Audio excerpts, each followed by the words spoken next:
Assalamu alaikum wa rahmatullahi wa barakatuhu. Alhamdulillah. Alladhi khalaqal insana allamahul bayan.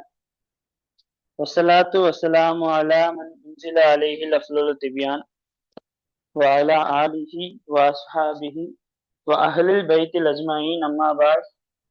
Faqad qala Allah ta'ala inna Allah malaikatahu yusalluna 'alan nabi ya ayyuhalladhina amanu sallu alayhi wa sallimu taslima. اللهم صل على سيدنا نبينا مولانا محمد وعلى آل سيدنا محمد وبارك وسلم عليه. அல்ஹம்துலில்லாஹ். நம்மளுடைய அர்ரையான் Islamic அறக்கட்டளையின் சார்பாக வாரந்தோறும் வாராந்திர பயான்களை நம்ம என்ன செய்து கொண்டு வந்திருக்கிறோம், நடத்தி கொண்டு வந்திருக்கிறோம். அல்ஹம்துலில்லாஹ்.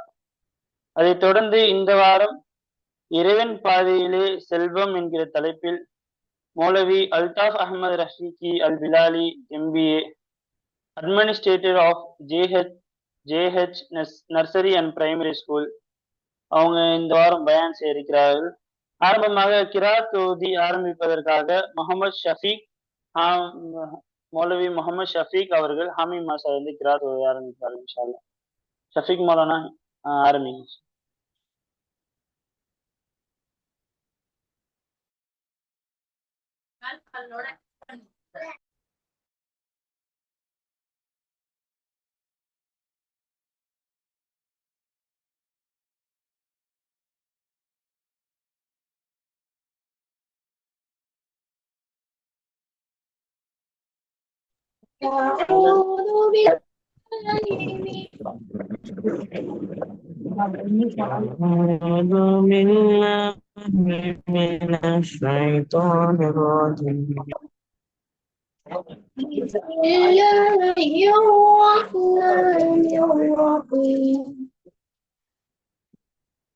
والتين والزيتون وطور سينين وهذا البلد الحميد لقد خلقنا الإنسان في أحسن تقويم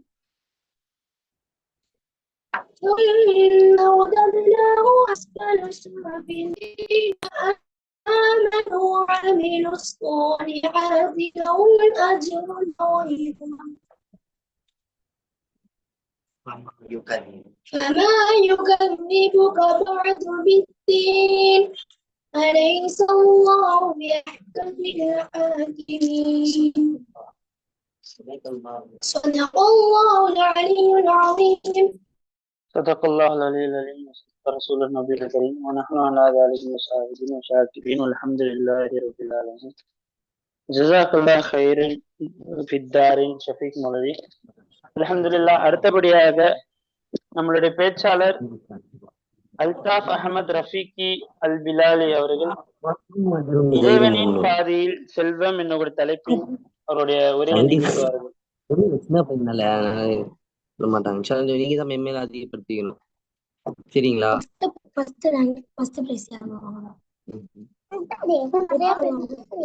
السلام عليكم ورحمة الله وبركاته. نحمده ونصلي على رسوله الكريم. أما بعد فقد قال الله تعالى في القرآن الكريم وفي الفرقان المجيد بعد أعوذ بالله من الشيطان الرجيم بسم الله الرحمن الرحيم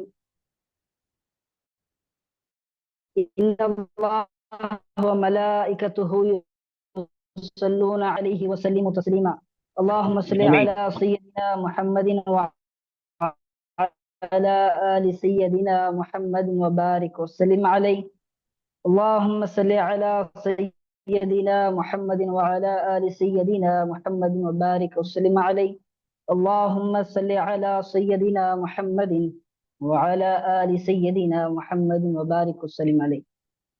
الحمد لله. அல்லாஹ்வினுடைய பேருபகாரம் அல்லாஹு தாலா நம்மை முஸ்லிம்களாகவும் முஃமின்களாகவும் பிறக்க வைத்திருக்கிறான். மேலும் அவன் விரும்பிய அவனுடைய ஹபீபான கண்மணி நாயகம் ரசூலே கரீம் ஸல்லல்லாஹு அலைஹி வஸல்லம் அவருடைய உம்மத்திலே பிறக்க வைத்திருக்கிறான். அல்ஹம்துலில்லாஹ்.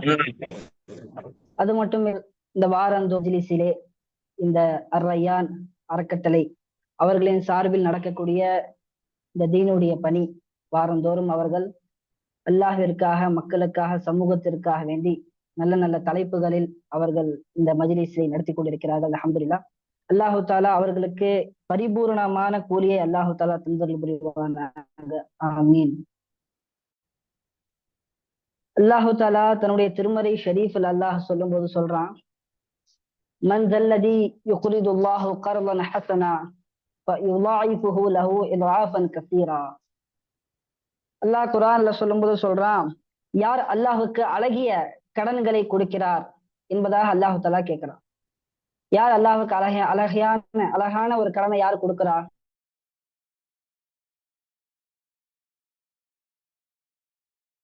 கொடுத்தீங்கன்னு சொன்னா அல்லாஹுக்கு நீங்க கடனை திருப்பி கொடுக்கும் பொழுது இரட்டிப்பாக லஹு இதாஃபன் கசீரா, அதிகப்படியான இரட்டிப்பாக அல்லாஹு தஆலா கொடுக்கிறேன் அப்படின்னு அல்லாஹு தஆலா குர்ஆன்ல வாதா கொடுக்கிறான்.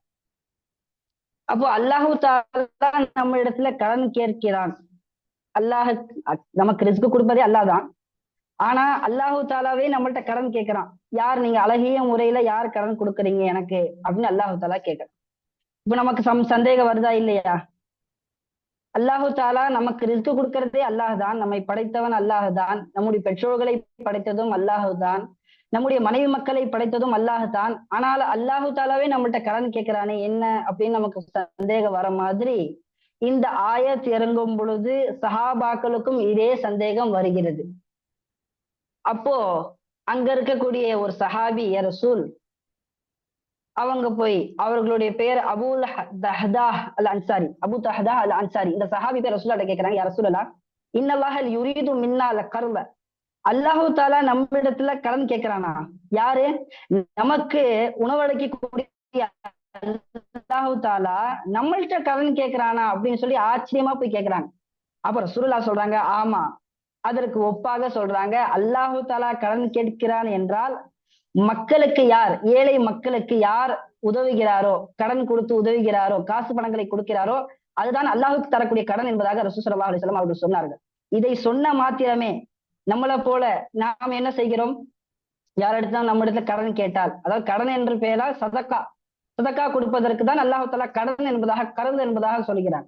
இப்ப நம்ம சதக்கா கேட்டா நாம் யோசிக்கிறோம், அவருக்கு இடத்துல காசு கொடுக்கணுமா, காசு கொடுக்க கூடாதா என்பதாக. நம்மள்ட்ட காசு கொடுத்தா, உதாரணத்துக்கு நம்ம இடத்துல ஜோபில ஒரு 100 ரூபா இருக்குன்னு சொன்னா அதுல 10 ரூபா கொடுக்கறதுக்கு நம்ம யோசிக்கிறோம். காரணம் 90 ரூபாவா மாறிடுமே என்பதாக நாம் யோசிக்கிறோம். ஆனா அந்த சஹாபிய ரசூல் அப்படி யோசிக்கல. உடனே அவர் என்ன செய்யறாரு, அவரிடத்தில் இருக்கக்கூடிய அவர் தோட்டத்தில் இருந்த கிட்டத்தட்ட 600 ஒட்டகைகளை, உயர்தரமான ஒட்டகங்களை என்ன செய்யறாரு, ரசூலுல்லாஹுக்கு போய் ஒப்படைச்சிடுறாரு. யா ரசூலுல்லாஹ், இதை நீங்க யாருக்கு வேண்டுமானாலும் சதக்கா கொடுக்கலாம், உங்களிடத்துல நான் ஒப்படைத்து விட்டேன் என்பதாக ரசூலுல்லாஹ்ட்ட போய் கொடுக்குறாங்க. அது மட்டும் இல்லாமல் அவருக்கு சொந்தமான அந்த பேரிச்சம்பழ தோட்டத்தையும் சதக்கா கொடுத்துறாரு. ஏழைகளுக்காக கொடுத்துருங்க யா ரசூலுல்லாஹ் என்பதாக கொடுக்குறாங்க. இப்ப எந்த அளவுக்கு சஹாபாக்கள் சதக்காவுடைய விஷயத்துல முன்னுரிந்தனமாக ரொம்ப முயற்சி செய்யக்கூடியவர்களாக இருந்தாங்கிறத நம்ம இதை பார்க்கணும்.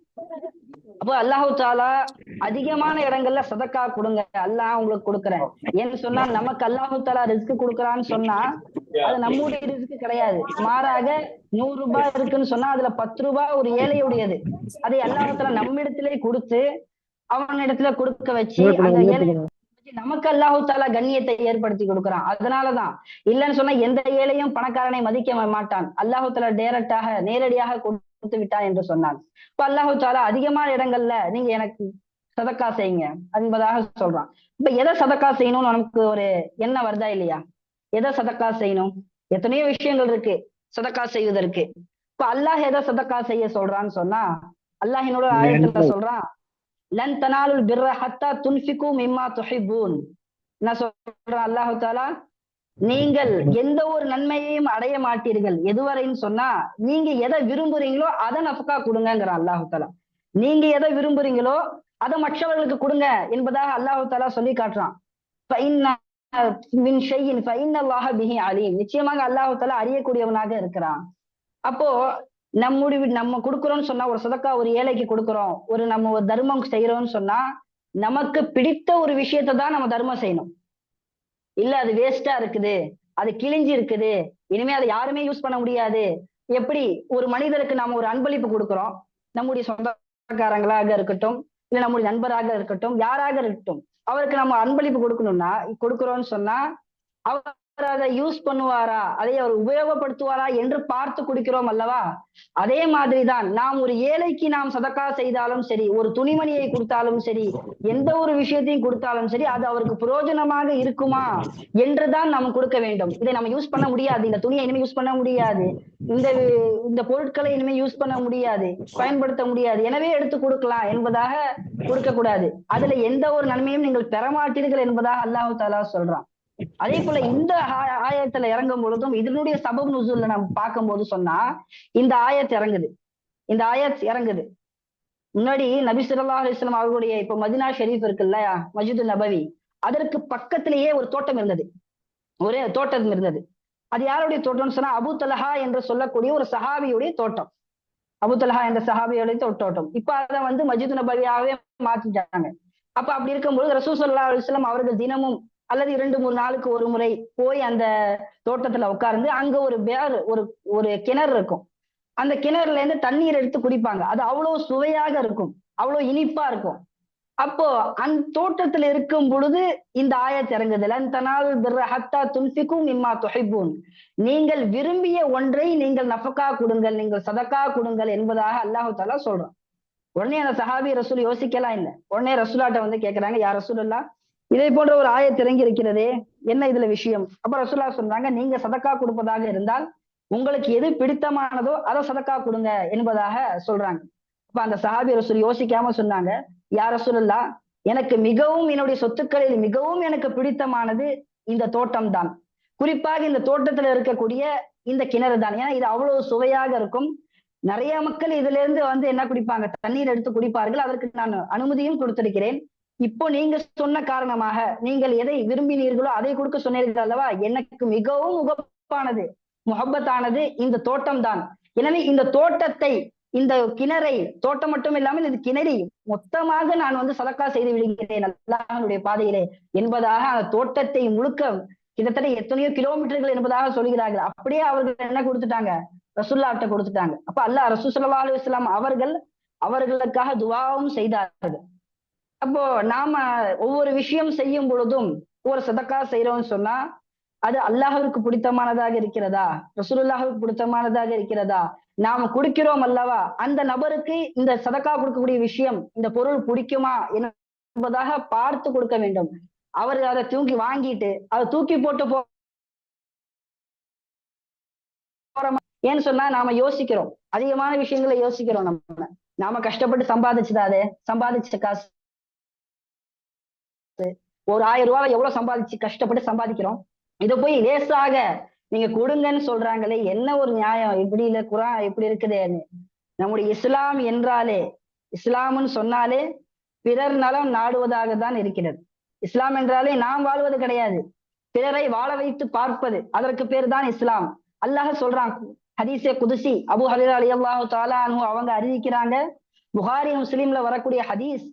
அல்லாஹ் தஆலா சொல்றான், இன்ஃபிக் யா இப்னு ஆதம், ஆதமுடைய மகனே நீ செலவு செய், உன்ஃபிக் அலைக்க, உன்னின் மீது நான் செலவு செய்யறேன், உனக்காக நான் செலவு செய்யறேங்கிறான். எனக்காக நீ 1 ரூபாய் செலவு செய், நான் உனக்காக 10 ரூபாய் செலவு செய்யறேன். அப்ப நாம எத்தனையோ தர்மங்கள் தரோம், எத்தனையோ ஏழைகளுக்கு ஜுமால கொடுக்குறோம், பார்த்தா கொடுக்குறோம், தெருவுல இருந்தா கொடுக்குறோம், எத்தனையோ விஷயங்கள் நம்ம கொடுக்குறோம். அல்லாஹ் நமக்கு செலவு செஞ்ச மாதிரி தெரியலையே என்று ஒரு சந்தேகம் நமக்கு வரலாம். அந்த சந்தேகம் என்ன சொன்னா, அல்லாஹ் நமக்கு எப்படி செலவு செய்யறான், எந்த செலவும் ஆகாமல் நம்மளை பாதுகாக்கிறான். நம்முடைய உற்றார் உறவினர்கள், நம்முடைய தந்தைகள், நம்முடைய தந்தைமார்கள், தாய்மார்கள் எத்தனையோ பேர் பஸ்ல போறாங்க, ரோட்ல போறாங்க, அவர்களுக்கு எந்தவித ஆபத்தும் ஏற்படாமல் அல்லாஹ் நம்மை பாதுகாக்கிறான். இந்த 10 ரூபாய் கொடுக்கறதுனால 10,000 ரூபாய் செலவாகுவதை அல்லாஹ் தடுக்கிறான். இதுதான் நமக்கு அல்லாஹ் செய்யக்கூடிய செலவு. இமாம்கள் சொல்றாங்க, நீங்கள் சதக்கா கொடுப்பதினால் உங்களுக்கு வரக்கூடிய பலா முசீபத்துகளை அல்லாஹ் நீக்கி தருகிறான். உங்களுக்கு ஆஃபாத்துகள், ரோட்டில் அடிபடுவது போன்று இந்த பல பலாக்களை விற்றும் அல்லாஹ் நம்மை பாதுகாக்கிறான். இந்த விஷயத்துல நாம் கொடுக்கக்கூடிய இந்த 10 ரூபாயில அதனால நாம் என்ன செய்யணும், எந்த ஒரு ஊருக்காவது நாம் பயணம் செய்கிறோம் என்று சொன்னால் முதலில் ஒரு ஏழையை பார்த்து ஒரு 10 ரூபாய் சதக்கா எவ்வளவு உங்களால முடியுமோ அந்த சதக்காவை கொடுத்துட்டு அவர் கையில அவருடைய தர்மத்தை கொடுத்துட்டு தான் போகணும். ஏன்னு சொன்னா அவர் வாங்கக்கூடியவர் உங்களை விட சிறந்தவராக கூட இருக்கலாம். அல்லாஹு தாலா பிற்காலத்திலே மாற்றலாம். உங்களை ஏழையாகவும் அவரை பணக்காரனாகவும் மாற்றுவதற்கு அல்லாஹு தாலாவுக்கு நேரமாகாது அன்பர்களே. அவர்களை மாற்றுவதற்கு நம்மை பிச்சைக்காரனாகவும் அவர்களை பணக்காரனாகவும் மாற்றுவதற்கு அல்லாஹுக்கு ரொம்ப நேரம் ஆகாது, நிமிஷ நேரங்களில் மாற்றலாம். ஏன்னு சொன்னா நமக்கு சமீப காலத்துல நாம் வயநாடு என்ற கேரளாவை சார்ந்த மாவட்டத்துல நாம் பார்த்தோம், நிலச்சரிவு ஏற்பட்டது. அல்லாஹு தாலா அவர்கள் எல்லாருக்கும் அதுல ஷஹீதான எல்லாருக்கும் அல்லாஹு தாலா உயர்ந்த அந்தஸ்தை கொடுக்கணும். அல்லாஹு தாலா அவர்களை கபூல் செய்து கொள்ள வேண்டும். அப்ப நாம பார்த்தோம், முதல் நாள் லட்சாதிபதியாக கோடீஸ்வரனாக இருந்தவன் மறுநாள் பிச்சைக்காரனாக தெருவில் நின்றான். அதை நாம் பார்த்தோம். அதே போல் அல்லாஹு தாலா நமக்கு வீடு வாசல்களை கொடுத்திருக்கிறான், தாய் தந்தையர்களை கொடுத்திருக்கிறான், சொத்து பத்துக்களை கொடுத்திருக்கிறான். ஒரு நிமிடம் ஆகாது, அதை மொத்தமும் புடிங்கிட்டு அல்லாஹ் தாலா விடுறதுக்கு ரொம்ப நேரம் ஆகாது நண்பர்களே. அதனால் நம்ம ரொம்ப யோசிக்கணும். நம்மிடம் இருக்கக்கூடிய காசு ஏதோ ஒரு ஏழையுடைய காசாக இருக்கிறது. நம்மள்ட்ட 100 ரூபாய் இருக்குதுன்னு சொன்னா அதுல 10 ரூபாய் ஒரு ஏழையுடைய காசு. நல்லா ஞாபகம் வச்சுக்கணும். அதனால் ஏழையை பார்த்தால் ஏளனமாக பார்ப்பது, அவர்களை கேவலமாக பார்ப்பது என்ற அந்த பார்வை அல்லாஹ் நம்மள்ட்ட இருக்கக்கூடாது. அல்லாஹ் தாலா அப்படிப்பட்ட பார்வையை விட்டும் சொல்லை விட்டும் பாதுகாக்க வேண்டும். அதே போல் நாம் நஃபகா செய்கிறோம், தர்மங்களை கொடுக்கிறோம். எப்படி அந்த தர்மங்கள் வீணடிக்கப்படுகிறது என்று சொன்னால், நாம் 1000 ரூபாய் கொடுத்தாலும் சரிதான், அதுல எப்படி வீணடிக்கப்படுதுன்னு சொன்னா, பிறர் பார்ப்பதற்காக கொடுத்தோம் என்று சொன்னால் அவர் என்னை மெச்ச வேண்டும், அவர் என்னை புகழ வேண்டும், இவர் தர்ம கர்த்தா, இவர் அதிகமாக தர்மம் செய்ய வேண்டும் என்று இருந்தால், அப்படி ஒரு எண்ணம் இருந்தால் அந்த நம்ம கொடுத்த சதக்காவை அல்லாஹு தாலா கபூல் செய்வதே கிடையாது. அல்லாஹு தாலா சொல்லும் போது சொல்றான் பாருங்க, நீங்கள் உங்களுடைய நஃபக்காவை என்ன செய்யாதீங்க, யா அய்யுஹல்லதீன ஆமனு லா துப்திலு சதகாத்திக்கும் பில் மன்னி வல் அதா. உங்களுடைய மேலெண்ணங்களை கொண்டும் பிறர் மெச்ச வேண்டும் என்ற அந்த ரியாவை கொண்டும் உங்களுடைய அமல்களை, உங்களுடைய சதக்காக்களை நீங்கள் பாத்திலாக்கி விடாதீர்கள், வீணடித்து விடாதீர்கள் என்பதாக சொல்றான். அதனால் நாம் இப்ப இருக்கக்கூடிய காலகட்டத்துல ஒரு 10 ரூபாய் கொடுத்தா கூட மற்றவர்கள் பார்க்க வேண்டும் என்பதற்காக செய்யக்கூடிய இந்த காலத்துல ஒருத்தவங்களுக்கு நம்ம சதக்கா கொடுக்கிறோம்னு சொன்னா, அந்த சதக்கா கொடுக்கிறோம்னு சொன்னா நாம் எவ்வளவு மறைத்து கொடுக்க முடியுமோ அவ்வளவு மறைத்து கொடுக்க வேண்டும். அதைதான் அல்லாஹு தஆலா விரும்பக்கூடியவனாக இருக்கிறான். ஏன்னு சொன்னா ஒரு சரித்திரம் புகாரில வருது, முஸ்லிம்லயும் வருது இந்த ஹதீஸ். நாளைக்கு மஹ்ஷர்ல ஒரு 3 நபர்கள் அல்லாஹு தஆலா கூப்பிடுவான். முதல் நபர் யாருன்னு சொன்னா, அவர் ஆலிம், அல்லாஹை அறிந்தவர், அல்லாஹுடைய சட்டத்திட்டங்களை அறிந்தவர். அவர் அல்லாஹ் இடத்துல வருவார். அல்லாஹ் இடத்துல வந்து கேட்பார், வந்து நிற்பாரு. இப்ப அல்லாஹு தஆலா சொல்லுவான், நான் முஹம்மது ரசூலுல்லாஹ் அவர்களுக்கு கொடுத்த குர்ஆனை உனக்கு கற்பித்தேனா இல்லையா, உஸ்தாத்மார்களை கொண்டு கற்பித்தேனா இல்லையா? அப்ப அவர் சொல்லுவாரு, ஆமாயா அல்லா, நீ சொன்ன மாதிரி அதை எனக்கு கற்பிச்சையா அல்லா, நானும் அதை கற்றுக்கொண்டேன், கற்றுக்கொண்டு அதை பக்கம் சேவையும் செய்தேன். அப்ப நீ என்ன அமல் செய்தேன்னு கேட்பான். உனக்கு நான் இல்ம கொடுத்தேன், உனக்கு நான் அறிவாற்றலை கொடுத்தேன், மார்க்க ஞானங்களை கொடுத்தேன், அதை கொண்டு நீ என்ன செய்தா என்பதாக அல்லாஹ் தஆலா கேட்பான். அப்ப அந்த ஆலிம் சொல்வார், யா அல்லாஹ் என்ன இப்படி கேட்டுட்ட, காலம் முழுக்க உனக்காக நான் பயான் செய்தேன், காலம் முழுக்க உனக்காக நான் மற்றவர்களுக்கு நான் பாடங்களை கற்றுக் கொடுத்தேன், நிறைய மாணவர்களை உருவாக்கினேன் யா அல்லாஹ் என்று சொல்லும் பொழுது அல்லாஹ் சொல்லுவான், இல்ல உன்னுடைய நோக்கம் அதுவாக இல்லை, இஹ்லாஸாக இல்லை, மாறாக மற்றவர்கள் எல்லோரும் சேர்ந்து உன்னை ஆலிம் என்று சொல்ல வேண்டும், பெரிய அறிஞர் இவர், பெரிய உஸ்தாத் இவர், பெரிய ஹஸ்ரத் இவர் என்று சொல்ல வேண்டும் என்பதாக உன்னுடைய எண்ணம் இருந்தது. எனவே உன்னுடைய அமல்கள் எதுவும் என்னிடத்திலே இல்லை, நீ நேராக நரகத்திற்கு சென்று விடு என்று சொல்லி மலக்குமார்களை கொண்டு அல்லாஹ் தஆலா நரகத்திலே தூக்கி வீசுவான். அதே போன்று ஒரு ஜவ்வாத் வருவார், ஒரு கொடைவல்லல் வருவார். யாரே மற்றவர்கள் எல்லாருக்கும் உபகாரம் செய்யக்கூடிய, காசு பணங்களை வாரி இழக்கக்கூடியவர் வருவார், வந்து நிற்பார் அல்லாஹ்வுக்கு முன்னால். அல்லாஹ் சொல்லுவான், நான் உனக்கு காசு பணங்களை கொடுத்தேன் அல்லவா, சொத்து பத்துக்களை கொடுத்தேன் அல்லவா? ஆமா ரப்பே, நீதான் கொடுத்தயா அல்லாஹ், உண்மையிலே நீதான் கொடுத்த. அதை கொண்டு நீங்க என்ன அமல் செஞ்சாய், யாருக்கு செலவு செய்தாய் என்பது கேட்பான். இப்ப அந்த ஜவ்வாத் சொல்லுவார், யா அல்லாஹ், உனக்காக நீ கொடுத்த சொத்து பத்துக்களை கொண்டு நான் மற்றவர்கள் எல்லாருக்கும் உதவி செய்தேன் யா அல்லாஹ், அவர்களுக்கு எல்லாருக்கும் காசு பணங்களை கொடுத்தேன், யார் ஏழையா இருந்தாங்களோ அவர்களுடைய வீடு தேடி போய் சென்று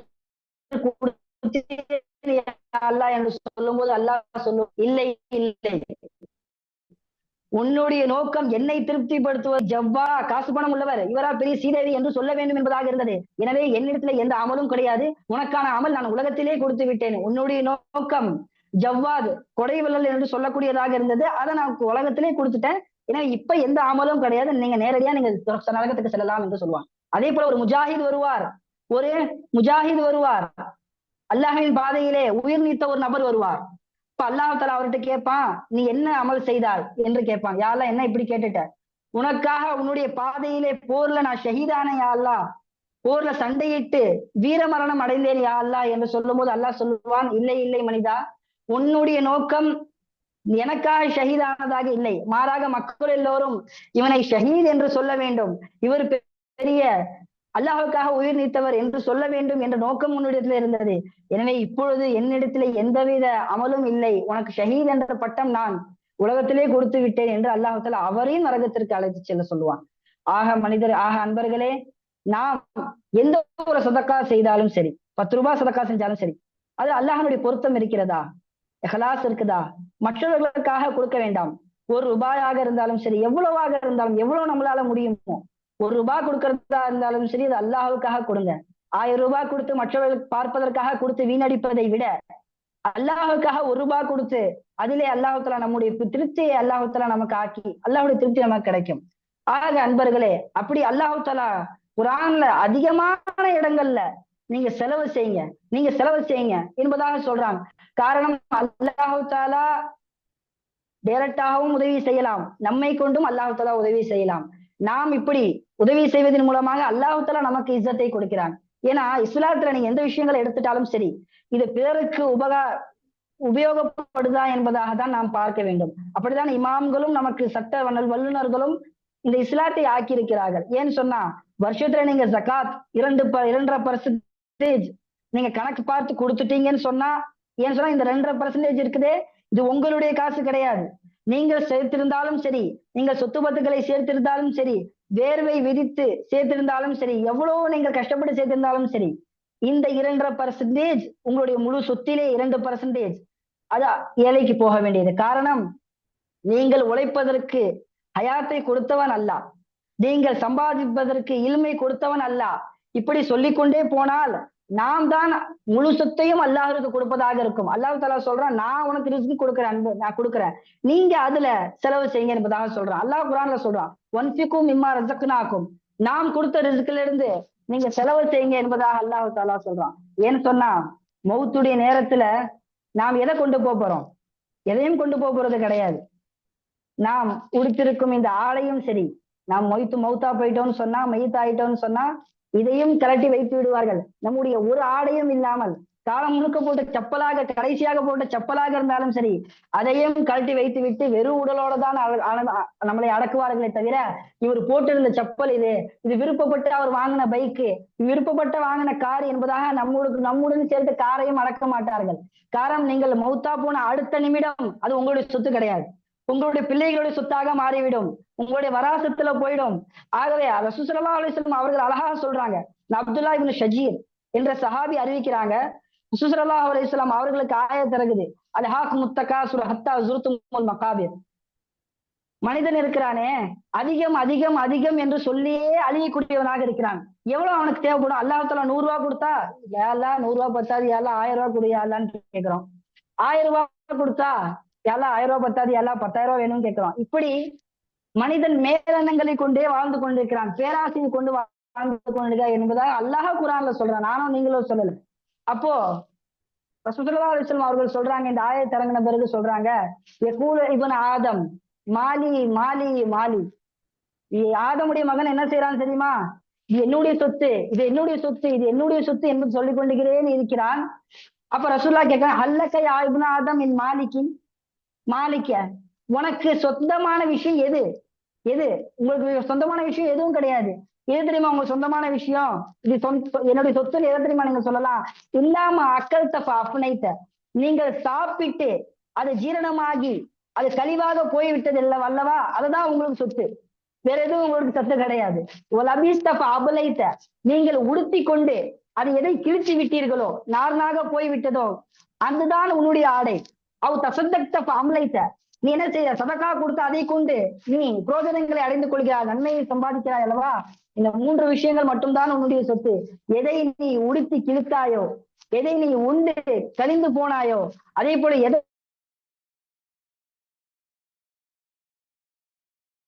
சொத்தை நீ சமக்கிறது எல்லாம், உன்னுடைய வீடு வாசல் எதுவாக இருக்கட்டும் எல்லாம் அல்லாஹ்வுக்கு சொந்தமானது. நீ மூத்தா போயிட்டேன்னு சொன்னா அடுத்த நிமிடம் குர்ஆன் அடிப்படையில ஹதீஸ் அடிப்படையில உனக்கு அடுத்த நிமிடம் உன்னுடைய காசுகள் எல்லாம் உன்னுடைய பிள்ளைகளுக்கு மாறிவிடும். அதனால் நாம் சொல்லிக் கொண்டு இருக்க முடியாது, இது என்னுடைய சொத்து, இது என்னுடைய சொத்து, நாளை காலை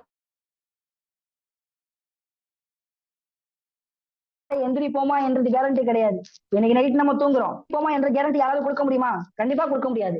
ஏன்னு சொன்னா அல்லாஹ் தஆலா குர்ஆன்ல சொல்றான், கடைசியில ஒரு காலம் வரும், வன்ஃபிக்கும் இம்மா ரஸக்னாக்கும் மின் கப்லி ஐயாத்தி அஹதுக்குமுல் மவுத், உங்களுக்கு மவுத்து வருவதற்கு முன்னால் நீங்கள் அல்லாஹ்வுடைய பாதையிலே செலவு செய்து கொள்ளுங்கள் என்பதா அல்லாஹ் கட்டளையிடுறான்.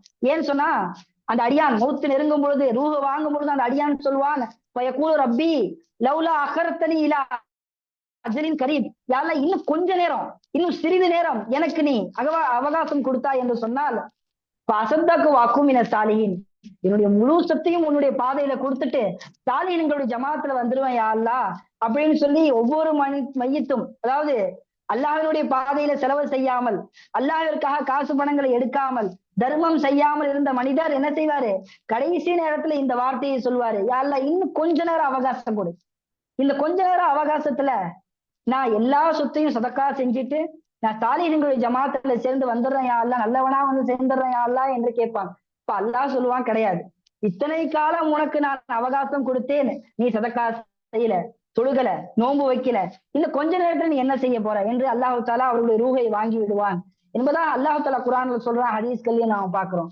ஆக அன்பர்களே, நாம் எதை செலவு செய்தாலும் சரி, எவ்வளவு காசு பணங்கள் நம்மிடம் இருந்தாலும் சரி, ஏழைக்கு நாம் கொடுக்கவில்லை என்று சொன்னால் இந்த முழு சொத்தும் நமக்கு என்னதான்? வலா முசீபத்து தான். கோடி கோடியாக காசுகள் இருந்தாலும் சரி, அது அடுத்தவர்களுக்கு பிரயோஜனமாக இல்லை என்று சொன்னால் அதுல எந்தவித லாபமும் அந்த சொத்தை கொண்டு கிடையாது.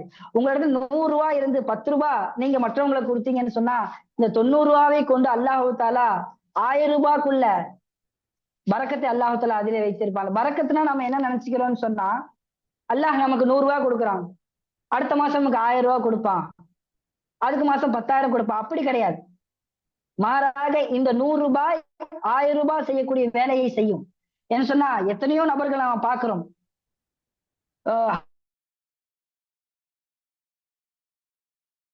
ஹாஸ்பிட்டல்ல பாக்குறோம், எவ்வளவு செலவு செய்யறாங்க. யாரு? நான் கொண்ட எத்தனையோ பணக்காரர்கள் அட்மிட் ஆயிருக்கிறாங்க, நம்ம பாக்குறோம், பாக்குறோமா இல்லையா? அப்ப அவர்கள் என்ன சொல்றாங்க, என்னுடைய முழு சொத்தை கொடுத்தாவது இந்த கொஞ்ச நேரம் அவகாசத்தை, இன்னும் கொஞ்சம் ட்ரீட்மெண்ட் எடுத்தா இன்னொரு 10 வருஷம் வாழ்வார், இன்னொரு 5 வருஷம் வாழ்வார், இந்த 5 வருஷ அவகாசத்தை அவர் முழு சொத்தை கொடுத்தாவது வாங்கிக்கணும் என்று நினைக்கிறார். அல்லாஹ் தஆலா நமக்கு சலாமத்தாக வைத்திருக்கிறான், நம்மை ஆஃபியத்தாக வைத்திருக்கிறான், நோய் நொடி எதுவும் இல்லாமல் வைத்திருக்கிறான். சதக்கா கொடுங்க, ஏழைகளுக்கு சதக்கா கொடுங்க, சாப்பாடு கொடுங்க, அல்லாஹ் தஆலா அதன் மூலியமாக உங்களுக்கு ஷிஃபா கொடுப்பான். நீங்க ஒரு இடத்துக்கு போறீங்க, சதக்கா கொடுத்துட்டு போங்க, அல்லாஹ் தஆலா உங்களுடைய சஃபர் அல்லாஹ் தஆலா சலாமத்தாக்குவான். வீடுகள்ல சரி, அதிகமாக சதக்கா கொடுக்கக்கூடிய, தினமும் ஒரு 10 ரூபாய் கொடுத்தாலும் போதும், கொடுக்கக்கூடியவர்களாக அல்லாஹ் தஆலா உங்களையும் என்னையும் ஆக்க வேண்டும். அப்ப அதற்கு அல்லாஹ் தஆலா நம்ம அல்லாஹ் தஆலா நம்ம ரிஸ்க் கேட்கும் போது எப்படி கேட்கணும்? யா அல்லாஹ், எனக்கு நீ ரிஸ்க் கொடுத்தாய் என்றால், எனக்கு நீ அதிகமான சொத்துக்களை கொடுத்தாய் என்றால், செல்வங்களை கொடுத்தாய் என்றால், காசு பணங்களை கொடுத்தாய் என்றால், உன்னுடைய பாதையில நான் செலவு செய்வேன் யா அல்லாஹ், உனக்காக உன்னுடைய அடியார்களுக்காக நான் செலவு செய்வேன், உனக்காக நான் காசு பணங்களை கொடுப்பேன் என்று நாம் அதிகமாக நம் துவா செய்ய வேண்டும். ஆகவே அன்பர்களே, இந்த மஜ்லிஸிலே நாம் இப்பொழுது இந்த கொஞ்ச நேரம் இந்த ஒரு 20-25 நிமிஷம் என்ற நோக்கம்தான். அதே நாம்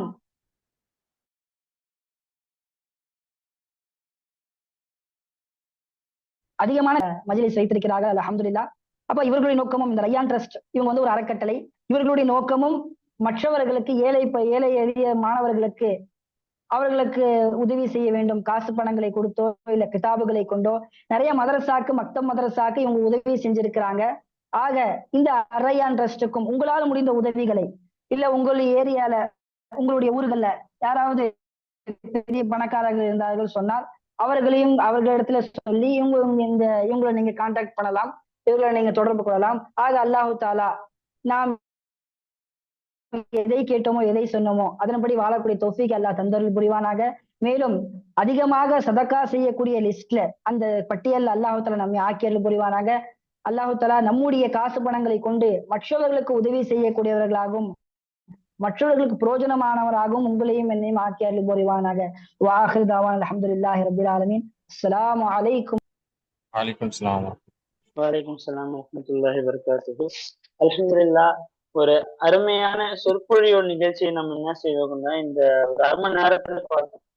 ஆக ஜஸாக்கல்லாஹ் ஹைரன், ஜஸா ஃபித்தாரின் ரஃபீக் அல்தாஃப் அஹமது ரஃபீக்கி மூலம் அவர்களுக்கு. ஆக அவங்க சொன்ன மாதிரியே நம்மளுடைய டெஸ்ட் மூலியமாக நம்மளுடைய இஸ்லாமிய அறக்கட்டளையின் மூலியமாக பல உதவிகளை நாம் செய்து வந்து கொண்டிருக்கோம். அதில் ஒரு பங்காக தான் நம்ம என்ன செய்து கொண்டோம், இந்த வாரம் வாரம் பயானை ஆன்லைன் மூலமாக எடுத்து செல்லலாம்னு சொல்லி ஒரு முடிவு எடுத்து அது மூலியமாக அல்ஹம்துலில்லாஹ் அல்லாஹ் தஆலா இந்த 3வது வாரத்தையே நம்மளுக்கு வந்து அல்ஹம்துலில்லாஹ் அல்லாஹ் தஆலா கொண்டு வந்தான். ஆக அல்லாஹ்வோட உதவியை பார்த்தோம்னா அல்லாஹ் வந்து நமக்கு எல்லா விஷயங்களும் அவங்க மூலம் நான் சொன்ன மாதிரி ஒரு சின்ன சின்ன விஷயங்கள்ல அல்லாஹ் நமக்கு உதவி செய்து கொண்டுதான் இருக்கான். ஆக அவங்க இந்த பயான்ல சொல்லும் பொழுது ஒரு 10 ரூபாய் நம்ம சதகா செய்வது மூலமாக ஒரு 10,000 ரூபாய் செலவு செய்யற ஒரு விஷயத்துல இருந்து அல்லாஹ் நம்மளை காப்பாத்துறான். ஏன்னா ஒரு சஃபர்லயும் பார்க்கும் எத்தனை ஒரு அசம்பாவிதங்கள் நம்மளுடைய விஷயம் நம்மளோட வாழ்க்கையிலே நம்மளை சுற்றி இருக்கிற நபர்களிலோ நம்ம குடும்பத்திலயும் நம்ம பாக்குறோம். அப்படி ஒரு நடக்கிற விஷயங்களை அல்லாஹ்ல எதன் மூலியமா நம்ம ஒரு சின்னதா ஒரு 10 ரூபாய் கொடுப்பதன் மூலியமாக அல்லாஹ் நம்ம காப்பாத்திக்கிறான்னு பார்த்தா அது எவ்வளவு பெரிய விஷயமாக இருக்குது. ஆக நம்மளுடைய சந்ததியர்களுக்கும் நம்மளுடைய குடும்பத்தார்கள் அனைவருக்கும் நம்ம என்ன செய்யணும், இந்த ஒரு சின்ன விஷயத்த சதகா செய்யக்கூடிய விஷயத்த நம்ம என்ன செய்யணும், நம்ம ஊக்குவிக்கணும். இப்ப நம்ம ஒரு சதகா செய்யறோம், தாய்மார்கள் தந்தைமார்கள் இருந்தீங்கன்னா நம்ம சதகா செய்யறோம்னா அது என்ன பண்ணணும், நம்மளோட பிள்ளை இருந்தாங்கன்னா அவங்களுக்கு மூலியமாக நம்ம அந்த 10 ரூபா கொடுத்து அவங்க சின்ன வயசுல நமக்கு என்ன பண்ணணும், ஊக்குவிக்கணும். அவங்க யாராவது இந்த மாதிரி ஏழை இருந்தாங்கன்னா அவங்க நம்ம உதவி செய்யணும்னு சொல்லி என்ன செய்யணும், நம்ம சின்ன வயசுலயே நம்ம அந்த பிள்ளைகளுக்கு நம்ம என்ன செய்யணும், வளர்த்து வரணும். அல்ஹம்துலில்லாஹ் கலந்து கொண்ட எல்லார்களுக்கும் ஜஸாக்கல்லாஹ் ஹைரன் ஃபித்தாரின் நம்ம அறக்கட்டளையின் சார்பாகவும் நன்றிகளை தெரிவித்துக் கொள்கிறோம். அஸ்ஸலாமு அலைக்கும் வரஹ்மத்துல்லாஹி வபரகாத்துஹு.